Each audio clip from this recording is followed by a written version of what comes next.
Sveiki, kaip juokavau vakar, kad ne iš KGB pirkau stogą, ne KGBistą nusipirkau, tai reikės dar vieno stogo. Nors atrodė, kad 2 metrai bus gerai, kai pradėjau daryti šiltnamio sienas. Dar vieno tokio reikėtų, tai dar vieną nusipirksiu. Toksai savos kūrybos šiltnamiukas, labai pasiteisino be stogo ir be kai kurių sienų, nes ventiliacija, lietus ir jūs taip darykit, kai tokios sudėtingos vasaros. Bet aš ne apie tai norėjau pakalbėti, aš norėjau pakalbėti apie tai, kad sužinojau, kad breikas, kuris mus išvedė į 70 vietą olimpiadoje, tai yra labai gerai, nes pasaulyje daug yra valstybių, mes esame labai maža šalis šiuo metu. Breikas buvo įtrauktas į olimpiadą neatsiklausus breiko tarptautinės sporto organizacijos. Breikas priskirtas prie sportinių šokių yra. Ir aš tai maždaug numanau, kodėl komitetas įtraukė dėl Snoopo Dogio Doggy. Snoopas Dogis Dogis yra fantastinis Amerikos reperis, kuris papuošė olimpiadą ir pakėlė olimpiados video žiūrimumą 79%. Bet šiaip tai yra fantastika žiūrėti, kaip jisai dalyvauja kasdieną, eina pas sportininkus, šoka su žirgu, apsirengęs jojiku, bėga 200 metrų, 52 metų būdamas nubėgo per 34 sekundės 44 šimtasis. Tas yra labai geras rezultatas jo amžiuje. Būnagi ir seniorų čempionatai, bėga ir šimtamečiai. Paskui jisai nuvarė pas krepšininkus ir metė neteisingai ir pataikė tritaškį, iš glėbio metė mergaitiškai.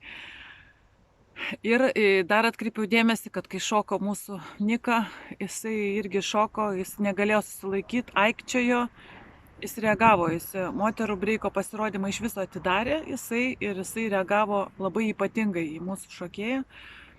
Ir jinai tikrai ypatinga, pasižiūrėkite australietės labai klaikų pasirodymą, kur jinai atseit darė performansą, gavo 0 taškų, ten yra baisu, ten žmogus neįvertino, kad priaugo svorio, paseno, jinai neįvertino ir neįvertino, kad buvimas breiko kultūros profesorė aikštelėje kažką reiškia. Aikštelėje šitam sporte reikia judesiuko. Aš tiesiog atsimenu, kad aš irgi mokėjau judesiukus ir mokėjau ant galvos stovėti ir ant rankos stovėti ir vaikščiot mokėjau ant rankų, nes šitas sportas, šitas šokis buvo labai populiarus, kai Lietuva buvo jau atgimimas, gavo nepriklausomybę ir mūsų Karoliniškių toj 43 mokykloje, Ryto gimnazijai buvo breiko būrelis, jį lankė brolio visa klasė, buvo labai populiaru tuo metu.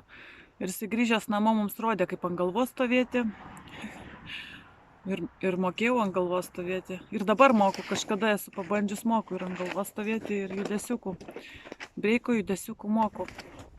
Tai Nika mane grąžino į vaikystę, į nepriklausomybės pradžią. Šitas sportas buvo labai populiarus. Tai nėra nieko nesusijusio su Lietuva. Mes aišku orientavomės į Ameriką, tai orientuodamės į Ameriką ir dabar jau mes esam senukai, ano laiko vaikai, bet ano laiko vaikai, lygiai kaip ir Nika, mokėjo labai daug breiko judesiukų, važinėjo su riedlentėm ir plito repo, reivo drabužiai. Aš turėjau tik tai juos išmest, nes įstojau į lėtinę mokyklą, kur labiau buvo metalo pakraipa ir į galvą nieks nesiūlė, bet mandagiai pasakė, kad šitaip vaikščioti nelabai gerai. Bet aš turėjau labai fainus reivo drabužius, plačius džinsus, džemperius, iki šiol mėgstu plačius drabužius.